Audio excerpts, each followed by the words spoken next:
Right. So we're on hot mic now, Joey, and I'll tell you that on the past videos, nobody edits anything. So whatever we do, there's one take, and we're just going to make it work from here going forward. So with that said, if you're watching this video, whether it's morning, noon, or night, good morning, good afternoon, good evening.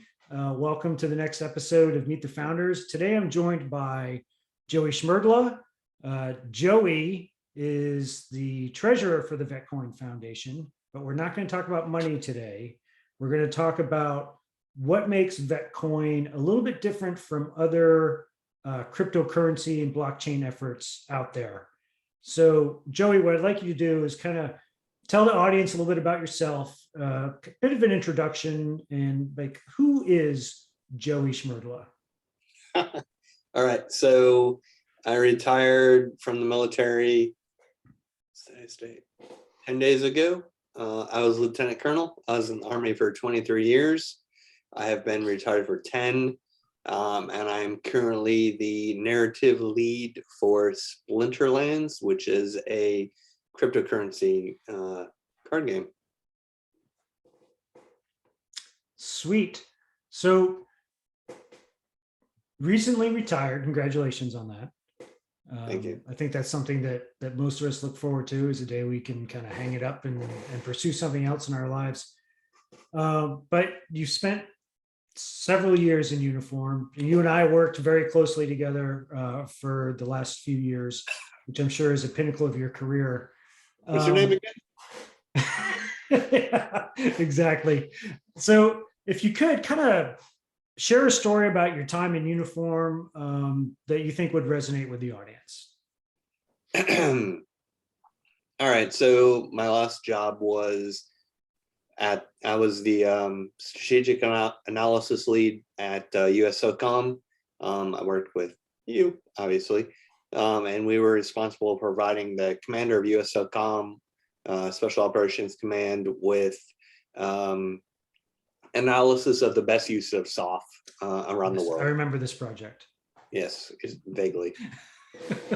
I was a operations research and systems analysis guy for about 8 years. I was a Chinook pilot for 15 years before that, so I retired after 23 years. As far as stories go, I probably share something kind of funny, and I'm not sure if I ever shared this with you, but I will share it with the audience. So when 9/11 happened, our unit ended up deploying in support and going to Afghanistan. As an executive officer for my Chinook company, I was the rear detachment commander for the first 6 months of that deployment. I had 8 Chinooks under me that stayed in the rear. And my job was kind of 3 things. One, it was training aviators, maintaining the Chinooks to make sure that I could progress some new guys and keep the guys who've been around a while, keeping current so they could deploy to Afghanistan. Number 2 was making sure that soldiers stayed out of trouble, and that was pretty much a full-time job. And also keeping the family informed. So what I would do is every 2 weeks or so, I would have a FRG meeting.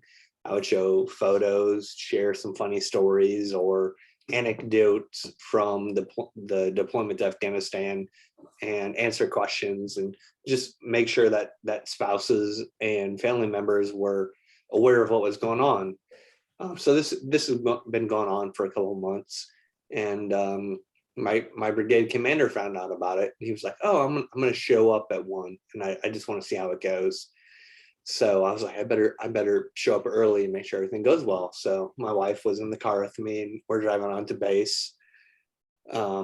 And during this time, you had to go through the checkpoint and show your ID and your registration, and everything. So this is at Fort Bragg. The MP is like, "Okay, just drive over here."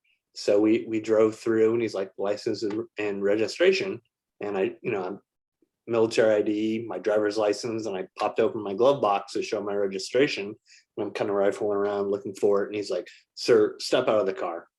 And I was like, excuse me? And I What's in the glanced glove over. box, Joey? Right. I glanced over. He's got his hand on his weapon. He unclips it and he puts it on his pistol. And he's like, "Sir, step out of the car." I'm like, "What's going on?" So I was like, "Okay." So I step out of the car and he's like, "Turn around." And he throws me against my truck. I was driving a Ford Ranger at the time. Throws me against the truck, handcuffs me behind my back, and throws me in the ground. I'm like, "What is happening?" And I look over and I see underneath the truck, my wife is also in handcuffs with her hands behind her back on the ground. Meanwhile, there's quite a line of traffic going through the gate, and I'm looking and I'm like, every one of these people is probably someone who's going into my FRG group and wondering why the rear detachment commander is in handcuffs on the ground. And I completely forgot that I think it was the week prior, one of my captain friends and I had gone to the military surplus store, and he had purchased one of those grenades where it says, "Please take a number," and put it, and he left it in my glove box. And so the MP saw it, and yeah, so I was in handcuffs. They left me face down on the ground with my hands behind my back. Thankfully, my wife was set up on the curb and got to sit with her hands behind her back, sitting up. But eventually, the senior MP came by and he looked and he apologized to us. And one of my platoon leaders ran the FRG, and the brigade commander was impressed, although I was not there because I was handcuffed. And yeah, that's one of my most memorable experiences as a officer in the United States Army. That is absolutely hilarious, and I had not heard that story in the 3 years plus that we worked together. And I don't all the usually stories share you that, shared. but here I am. That's a new one for me. I'd love to hear your wife tell this story to see her perspective of the events. I'm sure it's probably different. So this is where I get to say, well, you shared that story for a reason. So what is it about that made you want to tell everybody on YouTube this about your time being handcuffed at Fort Bragg? Well, one, I didn't know it was going on YouTube. Number two, oh, surprise! This is going to be on YouTube. Number two was funny, and I guess number three was it kind of. I guess it's a exemplar of my passion for helping soldiers and their families. I'm not sure there was anyone else, at least on Simmons Army Airfield, that held these bi-weekly meetings with the FRG, the Family Readiness Group, and family members who went out of their way to keep families informed. So I've always had a passion for soldiers, taking care of soldiers, taking care of their families. And that has kind of extended throughout my career in the military, from being a young captain handcuffed at Fort Bragg to being a retired lieutenant colonel. Everything I do has been to help soldiers and their families, veterans, and VetCoin is just an extension of that. Yeah, there are a lot of us. All of us probably that work with VetCoin are very passionate about helping, our brothers in arms. So that, this is the, whatever number of interviews I've done out of the 11 of us. And I think we've all come to similar conclusions, and stories have been very, thematic, actually, about why we're doing this whole thing. But you and I have a bit of a luxury in that we were there when the idea came up, and I'm sure you remember this. But I'd like you to tell the story, or in your own words, kind of share, how did VetCoin, how did that happen? All right, so I think it was you, me, and Aaron, and we were literally standing around the water cooler. I mean, that's cliche, but the water cooler was there. We were standing around it, and cryptocurrency was in its bloom, it was skyrocketing, and we were like, how can we use cryptocurrency to help veterans? There's so much potential there, and there are so many veterans out there who need help, who don't have connections. Can we use cryptocurrency to do that? So we started brainstorming, and we came up with the Connect, Enable, Transform. I don't remember if that was day one or if that evolved, but really, I mean, that was the intent. And we were like, what do we call it? And we started tossing names around. And I think right there, day one, we settled on VetCoin. So I got on whatever website it was, and I looked up VetCoin, and I saw it was registered to some guy named Ahmad Glover. I was like, damn it, someone's taken the name. We have to find a new one.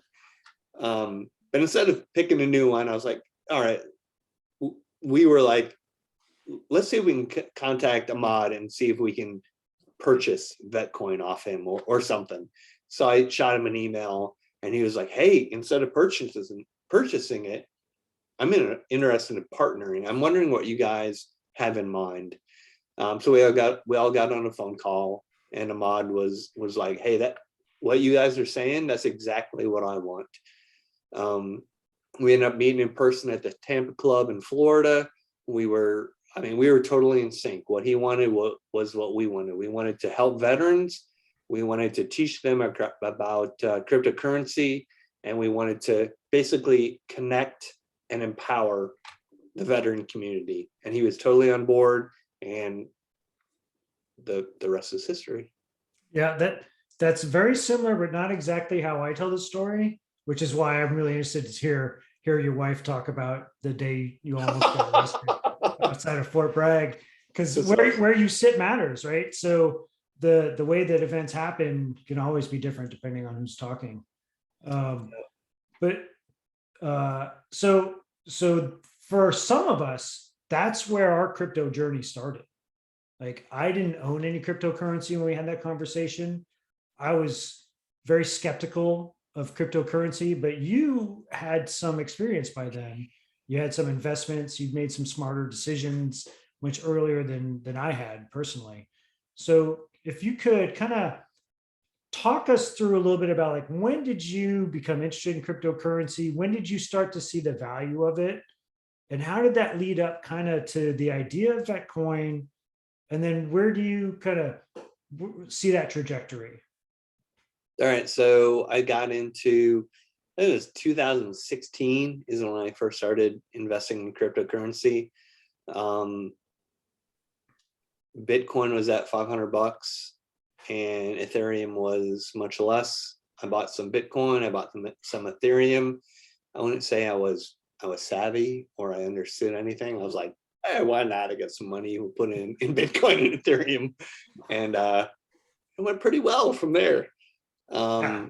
Last year, when I saw Bitcoin and Ethereum start to dip a little bit, I moved my funds from there into NFTs. I bought something called Fluff World, which is animated bunnies, which kind of sounded ridiculous at the time, but a savvy investor convinced me to do it. And since then, Snoop Dogg has kind of aligned himself with the Fluff animated bunnies. I think it's called the Fluff World, and it's kind of gone up from there. I bought some spaceships in a NFT game called Star Atlas, and I bought some heroes in a game called Guild of Guardians, and then I also put a lot of money into a game called Splinterlands, which is the right now it has the most daily active users of any cryptocurrency game out there. I bought some cards, I bought some of their coins. I ended up I applied for a job there, and I got hired as a narrative designer in, I think it was October. So I was working part-time for them there. And then when I went on terminal leave from the military, I got picked up to work full-time for Splinterlands as the narrative lead. And I've been working there since January full-time. So you're quite the accomplished veteran of the VetCoin team. when it comes to kind of cryptocurrency.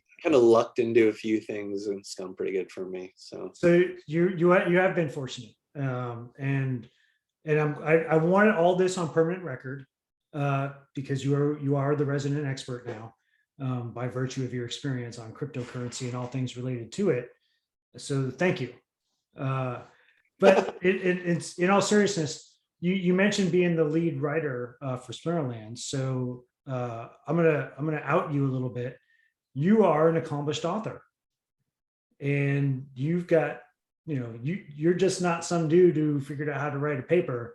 Like, you've got some actual accreditations, do you not? yes, so I had an article written in the Stars and Stripes about me. My first novel was a bestseller on Amazon, self-published, and my second novel, it did well. It's been reviewed well. I didn't market it and do all the things I did with my first novel because my daughter was born at the same time I published it. She's 4 now. She's awesome. I'm 46. She's 4. So by the time she goes off to college, I'll probably be passed away with age. But yeah, I love to write, and I'm definitely looking forward to getting back to my writing career once we move out of. You cannot see the blur behind me, but I'm in my bedroom. I'm in a very small apartment until my retirement home gets built. But yeah, I love to write, and that's one of the reasons I got into Splinterlands as a narrative lead, and probably one of the reasons I got hired. I'm an okay writer. I've done fairly well, and I look forward to getting back into that once we move into a house where I have a little more privacy. That's good. I read your second book, the one you did not market, and I liked it. And it wasn't something I normally read about, so I was pretty psyched about that, and I look forward to the next one that you put out. Cool. But I want to take the conversation back to VetCoin a bit. So when you think about the VetCoin project and all the things, all the different attributes that we've considered for the future of VetCoin, what about it do you think is maybe the most exciting quality, potential quality? So I think it's the whole value proposition that we come up with, the connect, enable, transform. Connect being, how do we take veterans? I mean, if you think historically, a lot of these veterans from Vietnam or the war in Iraq to the other war in Iraq, they've come back home and they really don't have connections. They don't have a support system.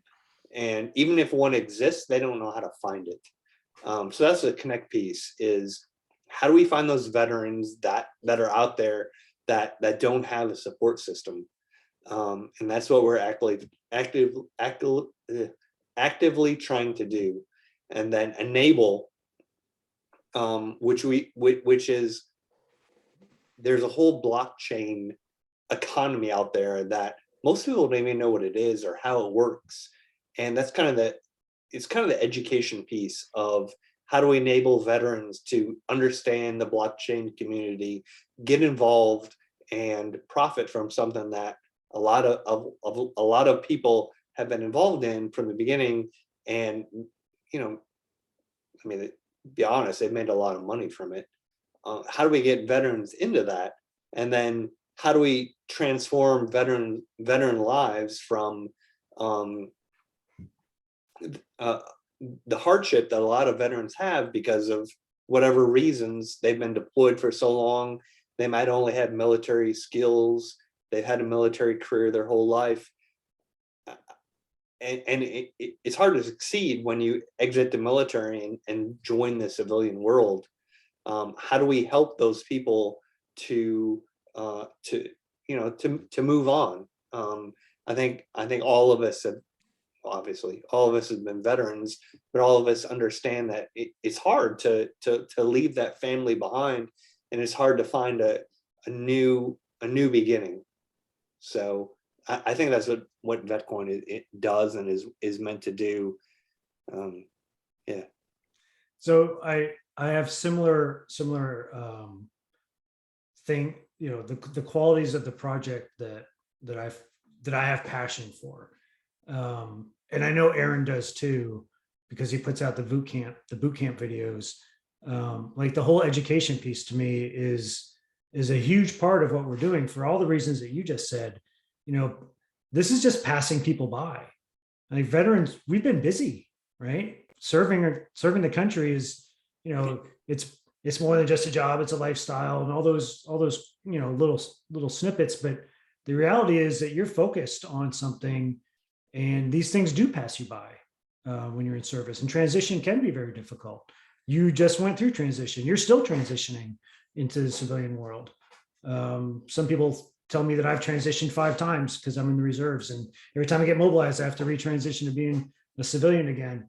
And there are challenges, and that sense of family, the camaraderie, the brotherhood that exists in a military environment isn't the same in a civilian context. So yeah, I mean, everything you said is true. I find I have a lot of passion in giving back to veteran groups, and yeah, like we're all on the same page, which is funny because I ask this question to everybody, and almost everybody has the same or a very similar answer. But what does that mean? It means it's true, right? Like there's nobody's going to argue and say, oh, it's not true. Veterans don't have any challenges after service. No. Okay.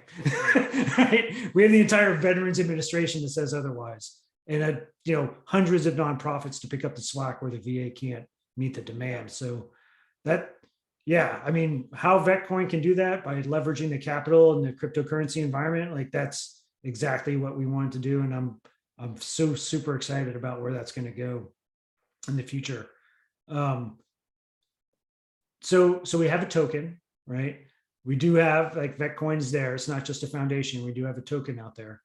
So how do you see that impacting, you know, not necessarily impacting the cryptocurrency world, but how do you see a veteran oriented token called VetCoin changing the veteran world?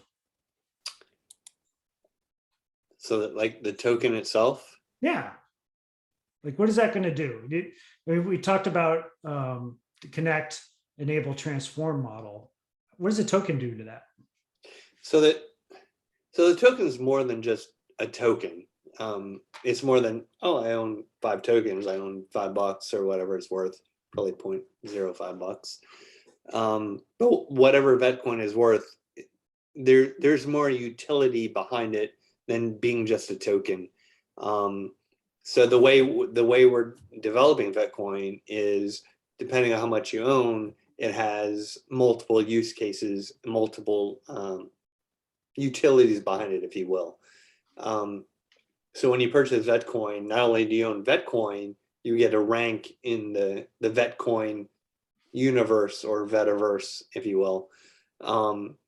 And you have to complete missions. You move up through the different ranks. And by owning these ranks, I think eventually what we're going to do is you're going to have it's basically a VIP pass. As you move up through the ranks, you get access to different events, you get access to discounts, you get access to all kinds of different things. So that's one thing that the coin does. And then as we develop, we call it the Vetiverse, and it's basically the metaverse for veterans. There'll be different companies that have a presence within the Vetiverse, and you can spend your VetCoins there for a discount. You can use your VetCoins in other ways. Basically, it's more than just a coin. It's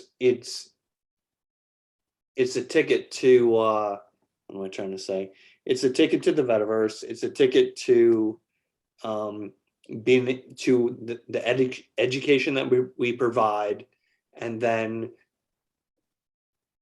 I don't know if we mentioned this, but all the proceeds from VetCoin, it's not like we're sticking it in our pocket. Russ isn't going to have a a beautiful background behind him at the next video, I'm not gonna be able to unblur my. I have a pretty good my- background, Joey. Right, it is pretty badass. I didn't have to blur it out. I'm just going to put I that have up. to say, I have a dog cage right here and a bed. Can I move my hand fast enough? I have a bed here. But we're not doing this to make money. Yeah. All of our profit goes to veterans and veteran charities. And I really think that is the power of VetCoin. So when you buy VetCoin, it's not going into Russ's pocket. It's not going into Joey's pocket. It's going to veterans. It's going to veteran charities. Yeah, it's definitely not going into my pockets. I'll tell you that. But that's the thing that I think, like, that has come up in a few of the conversations that I've had with the other co-founders, and that is, like, we're not profit oriented, we're service oriented, and like, nobody joins the military to get rich, and we didn't start VetCoin to get rich either. We joined the military for whatever reason we had. For some of us, it was service. For some of us, it was, potentially access to benefits. Well, VetCoin provides the same thing. It's an access point to service. It's an access point to benefits. We're just kind of doing that a little bit differently and extending it, not just to veterans either. What I would say is, it's open to everybody. It's a decentralized effort, just like everything else in the crypto space. But it's not exclusive. It's just kind of oriented to the community of veterans. Yeah, definitely. What we do benefits veterans, but anyone can invest in VetCoin. Yeah. Hopefully you're going to make some money. If you don't, you've contributed to the welfare of a veteran, or contribute to a veteran charity that has contributed to the welfare of a veteran. And that's what we're trying to do. We're not trying to make money. We're trying to help the veteran community. And I think that's one of the cool things about what we do and what we're involved in. And I can't speak to all the other countries around the world. I'm sure there's other countries that really support their veterans, but I'm very happy to be a part of the country that I'm in, because everyone I talk to is very supportive of veterans, and they're always thankful for what we do and the sacrifices that we make, and they're always willing to help out and to help out veterans, because they know the sacrifices that we make. So yeah, it's cool, and it's cool to be part of something that's giving back to that community. So I'm going to ask you a question that just came to my mind as we were talking right now. So I belong to a couple different veteran organizations, and where we work, we're surrounded by active duty. Where I work, where you recently retired from, surrounded by active duty folks and a lot of retirees. So we don't really think about it because we're surrounded by our own people.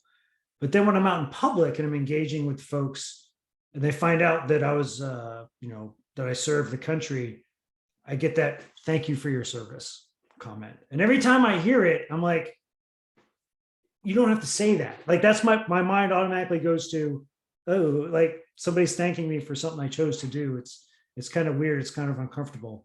So I'm curious, like, what's your reaction like when somebody says, "thank you for your service"? If they could tell. I don't know if you pass for a veteran right now or not, but I'm sure you got it when you were in uniform.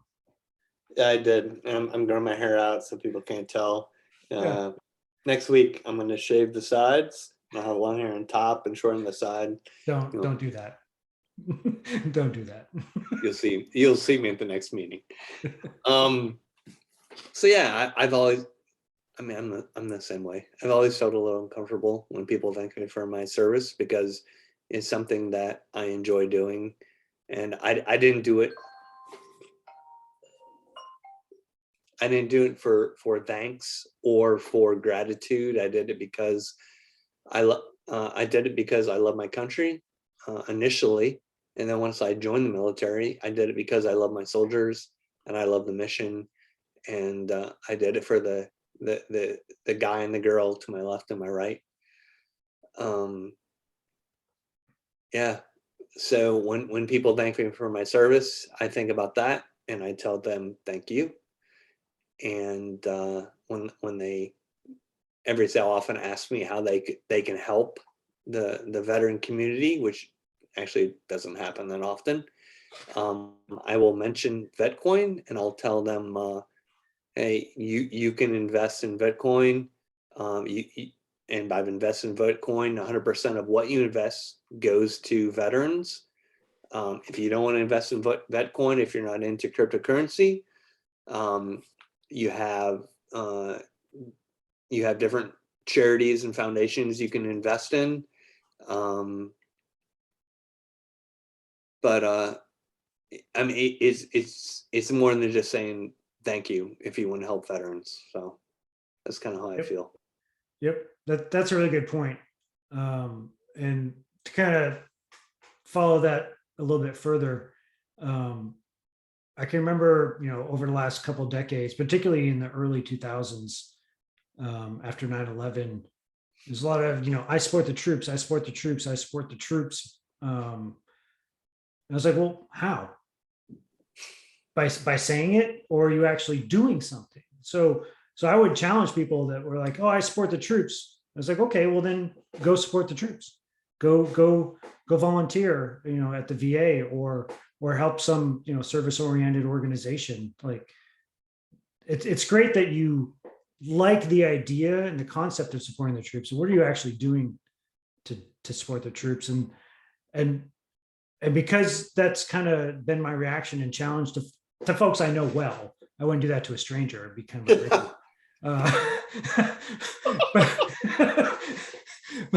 But then at the same time, like, so I better, do my part as well. Right. So that's kind of that, so yeah, supporting VetCoin, the foundation, and the other organizations that I work with, that's a big piece of me as well.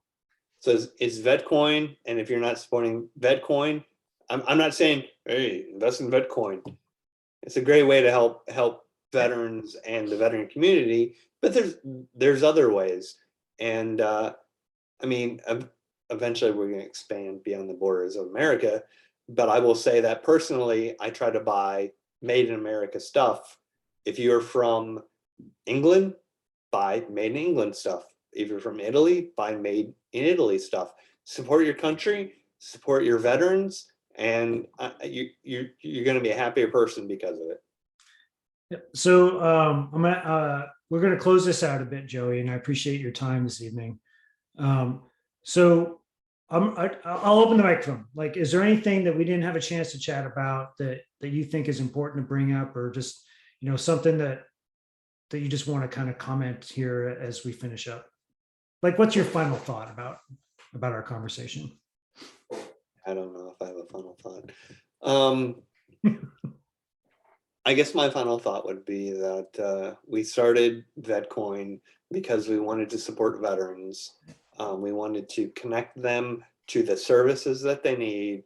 We wanted to connect them to each other, because when you get out of the military, it's not easy to stay in touch with your brothers and sisters that you served with. We wanted to educate veterans. We call that enable. We wanted people to understand the blockchain economy, because we believe that the blockchain is the future of finance. And we wanted to transform veterans. We wanted to take what we had learned and what we had earned and give back to the veteran community, because we'd spent so many years in uniform. And once you take off that uniform, you're still a soldier. You're still sailor, a Marine. I think that's a given, because Marines are always Marines, as my dad tells me. And did I say airmen? I don't know what airmen are. Airmen and guardians now, yes. And guardians as well. And Coast Guard. We call them coasties, but I don't know if that's the official term. Coasties. But when you take off, no matter what branch you served in, when you take off that uniform, you are still a member of the military. And don't forget that. And if you support the military, don't forget who those people are, because I mean, they gave their lives, they sacrificed so much to serve their country, and the least we can do is give back to them for their service. And that's what, to me, that's what I want to do, and that's why I am involved in VetCoin, because I think that's what it does. Okay, so one last question. It won't take you long to answer. Who's your favorite contractor during your time in uniform?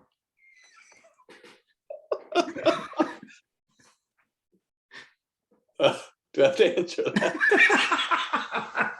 No, you don't have to answer it, Joey. I know. Russ Townsend. Good answer. So with that, we're gonna. I'd like to say thank you for your time again, Joey. It's been a really good conversation. I know we're geographically separated now. I can't walk around to your desk and bother you during the workday. So this has been a lot of fun for me, and I hope you enjoyed it as well. It was really Steve. Sorry. No, in all honesty, what we won't get into that. It's fine. It's fine. I wanted to see what you would do. I do want to call out Matt Frack, who was an amazing guy, and I miss him a lot. Yeah, I do too. So with that, thank you again for your time. For those who are viewing this video, thank you for stopping by the Vetiverse and checking us out on YouTube. If you want more information about VetCoin, we got our website, vetcoinhq.com. That's your portal into the Vetiverse. All of our links, whether it's going to be for Facebook, LinkedIn, Dispatch, Telegram, Discord, YouTube, it's all there on the website. Check it out, and have a good rest of your day wherever you are. Thank you. Thanks, Russ. Talk to you later.